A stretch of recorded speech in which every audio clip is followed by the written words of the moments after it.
ایک ایسی عورت، غریب عورت تھی، جو بیچاری گھر کے کام سے معذور تھی، کہتی میں گھر میں روٹی نہیں پکا سکتی، بچے ہیں، خامند ہے، توفیق نہیں ہے کسی نوکر کو رکھیں، اور بڑی عذاب کی حالت ہے، دوسرے کام تو میں کپڑے لپیٹ کے کر لیتی ہوں لیکن روٹی نہیں پکا سکتی۔ تو اس کو میں نے 1000 کی ریسٹاس کی ایک خوراک دی، کیونکہ ویپنگ ایگزیما نظر آ رہا تھا، اور دوسرے تیسرے دن آ کے اس نے کہا کہ بہت تکلیف بڑھ گئی ہے۔ میں نے کہا 1 ہفتہ انتظار کرو۔ 1 ہفتے کے بعد آئی تو بہت نمایاں فرق تھا، وہ کپڑا اتار کے دکھایا، بہت دبے ہوئے سے اور مزمحل سے زخم تھے۔ اس کو میں نے کہا 1 دفعہ میں اور دوں گا، پھر شاید بھڑکے، پھر ایک خوراک اور دی، پھر کچھ بھڑک کے جلدی بیٹھ گئی، اور 2 یا 3 ہفتوں میں اللہ کے فضل سے اس نے دوبارہ روٹی پکانی شروع کر دی، کوئی تکلیف نہیں ہوئی پھر۔ تو دعاؤں کے مزاج کو پہچان کر جو دوا دی جائے، اصل وہی علاج ہے، لیکن یہ خیال کر لینا کہ ہر مرض کا لازماً ایک ہی علاج موجود ہے، یہ خوش فہمی ہے، کیونکہ ہمیں کیا پتا اگر ہے تو وہ ہمارے علم میں بھی ہے کہ نہیں۔ بعض دفعہ یہ تو ہو سکتا ہے کہ خدا نے کوئی بنایا ہو اس کا ایک علاج، مگر کیا ضروری ہے کہ وہ خدا کے بنائے ہوئے سارے علاج ہمارے علم میں آ چکے ہوں؟ اس لیے اپنی لا علمی کے نتیجے میں مریض کو تکلیف نہیں دینی چاہیے، یہ سمجھ لینا چاہیے کہ ہو سکتا ہے ایک ہو، ہمیں علم میں نہیں ہے۔ اس لیے ملتی جلتی 1 2 یا 3 دواؤں کے استعمال سے اگر مرض ٹھیک ہوتا ہے تو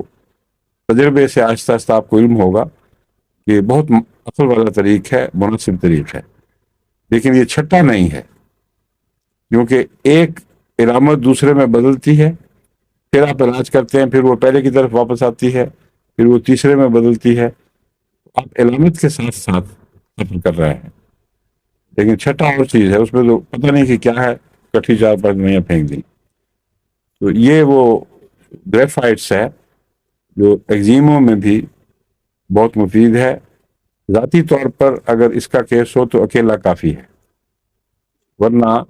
ملے جلے ایگزیموں میں جہاں انفیکشنز بہت ہوں وہاں گریفائٹس مددگار کے طور پر استعمال ہوتا ہے۔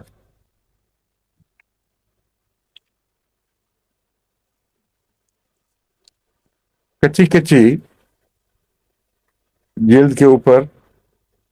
کہیں سی کچی جگہیں بن جاتی ہیں، جس طرح سورائسس میں جب وہ شروع ہو رہا ہو تو سرخی، کچی سی سرخی آتی ہے جو بڑی نظر کو تکلیف دیتی ہے، اس میں سے پھر مادہ ابھر کر وہاں خشک تہیں جمنی شروع ہو جاتی ہیں، وہ موٹا اور بھدا ہونا شروع ہو جاتا ہے۔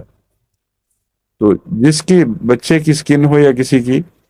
اس کو اگر کچی کچی سرخی ہو تو وہ گریفائٹس کی ہو سکتی ہے، سلیشیا کی بھی ہو سکتی ہے، اور گریفائٹس کی پہچان یہ ہوتی ہے کہ اس میں خشک خشک نہیں بلکہ تر مکسڈ مادہ نکلتا ہے،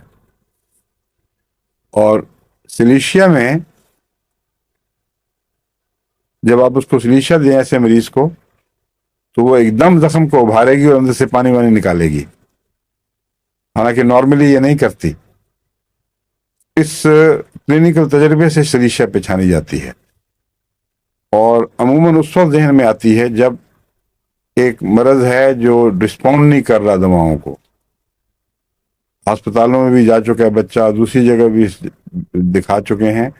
مگر وہ جو کچی سی سرخی ہے یوں لگتا ہے جیسے پیدائشی ہے اور زندگی کا حصہ بنے گی، اور اس میں پھوڑے نکلتے ہیں، پھر کہیں کہیں سے مواد پھوٹ کے وہ جگہ پھول جاتی ہے۔ ایسے مریض کو سلیشیا دینا اس لیے ضروری ہے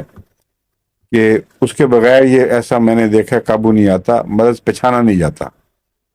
سلیشیا دیتے ہیں تو ایک دم اٹھتا ہے وہ مواد سا، اس میں سے اٹھ کے نکلتا ہے، پتہ چلتا ہے کہ اندر ابھی جسم میں کمزوری تھی، کوئی دفاع نہیں کر سکتا تھا اپنا، اور جو کچھ بھی اندر فاسد مادے ہیں ان کو جلد کے ذریعے باہر نکال نہیں سکتا تھا، سلیشیا نے مدد کی۔ لیکن وہاں پہنچ کر بعض دفعہ سلیشیا اکیلی کافی نہیں ہوتی، شکل اس کی بہتر ہو جاتی ہے، پھر اس صورت میں یہ دوسری دوا سورائنم، یہ اس کا ایک